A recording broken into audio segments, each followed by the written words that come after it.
Na základe mnohých otázok našich obchodných partnerov, ktorí s nami spolupracovali v minulosti a spolupracujú aj v súčasnosti, som sa rozhodol, že touto cestou odpoviem na otázky, ktoré sa často opakujú. Prečo sa spoločnosť Váhostav ocitla v reštrukturalizácii? Často kladená otázka a odpoveď nie je veľmi jednoduchá.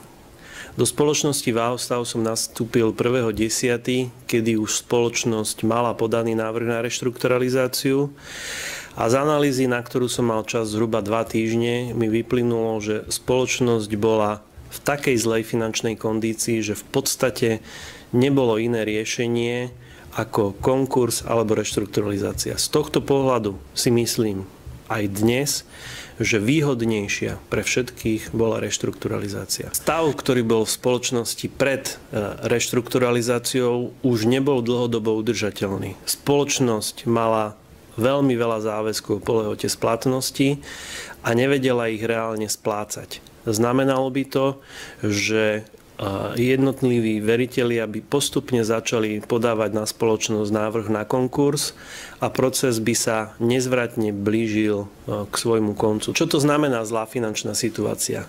Spoločnosť nemala finančné prostriedky, nevedela splácať svoje záväzky a bolo len otázkou času, kedy sa dostane do konkurzu. Preto reštrukturalizácia v tom čase bolo najlepšie riešenie, o čom som presvedčený aj dnes.